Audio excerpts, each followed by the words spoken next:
ഇന്ന് തന്നെ ഇവിടെ നിന്ന് സ്കൂൾ മാറിയ പെൺകുട്ടിയുടെ പിതാവ് സമൂഹ മാധ്യമത്തിൽ പുതിയ സ്കൂളിലേക്കുള്ള മകളുടെ യാത്രയെക്കുറിച്ച് ഒരു പോസ്റ്റ് പങ്കുവെക്കുകയും ചെയ്തിട്ടുണ്ട്.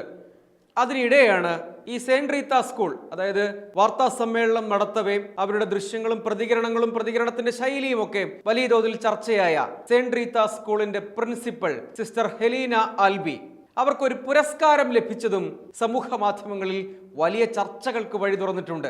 റോട്ടറി ക്ലബ് ഇന്റർനാഷണൽ നമുക്കറിയാവുന്ന ഒരു ഓർഗനൈസേഷനാണ്. ആ റോട്ടറി ക്ലബ് ഇന്റർനാഷണലിന്റെ Thiruvananthapuram chapter excellence rotary international excellence പുരസ്കാരം സിസ്റ്റർ ഹെലീന ആൽബിക്ക് നൽകുകയാണ്.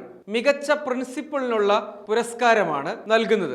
അത് സമൂഹ മാധ്യമങ്ങൾ അവർ പങ്കുവെക്കുകയും ചെയ്തിട്ടുണ്ട്. ഈ പോസ്റ്റ് യഥാർത്ഥത്തിൽ സമൂഹ മാധ്യമങ്ങളിൽ പങ്കുവെക്കുന്നത് ജെ മോസസ് ജോസഫ് ഡിക്രൂസ് എന്ന ആളാണ്.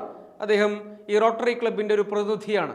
അതിന്റെ ചുമതലയിൽ ഇരിക്കുന്ന ആൾ കൂടിയാണ് തിരുവനന്തപുരത്തെ അതിന്റെ പ്രാദേശിക വിഭാഗത്തിന്, അല്ലെങ്കിൽ ആ ചാപ്റ്ററിന്റെ. ഇതാണ് വലിയ ചർച്ചകൾക്ക് വഴി തുറന്നിരിക്കുന്നത്. കേരളത്തിൽ ഇത്രയധികം വിവാദങ്ങൾക്ക് വഴി തുറന്ന ഒന്നാണ് അവിടുത്തെ ഹിജാബ് വിവാദം. ഹിജാബ് ധരിച്ച്, അത് യൂണിഫോമിന്റെ ഭാഗമല്ല, അതുകൊണ്ട് ഹിജാബ് ധരിച്ച്, അതായത് തലയിലെ തട്ടം ധരിച്ച് ഈ സ്കൂളിൽ തുടരാൻ കഴിയില്ല എന്ന നിലപാട് അവർ കർശനമായി തന്നെ സ്വീകരിച്ചു. ഏറ്റവും ഒടുവിൽ ആ വിവാദം ഒരു പ്രത്യേക ഘട്ടത്തിൽ എത്തി നിൽക്കെ അവർ മാധ്യമങ്ങളെ കണ്ട് സംസാരിച്ചു. ആ ഘട്ടത്തിൽ അവരുടെ ചിരി, അവർ ഉപയോഗിച്ച ഇംഗ്ലീഷ്, അതിന്റെ ഗ്രാമർ, ഇതൊക്കെ സംബന്ധിച്ച് വലിയ തോതിലുള്ള വിമർശനങ്ങളും ചർച്ചകളും കാര്യമായി തന്നെ നടക്കുകയും ചെയ്തു. അതിന് പിന്നാലെ ഈ പുരസ്കാരം റോട്ടറി ക്ലബ് നൽകുന്നത് സംബന്ധിച്ച്, അതായത് റോട്ടറി ഇന്റർനാഷണൽ നൽകുന്നത് സംബന്ധിച്ച് വലിയ വിമർശനങ്ങൾ സമൂഹ മാധ്യമങ്ങളിൽ ഇതിനകം വ്യാപകമായി തന്നെ പുരോഗമിക്കുന്നുണ്ട് എന്നതാണ് എടുത്തു പറയാനുള്ളത്.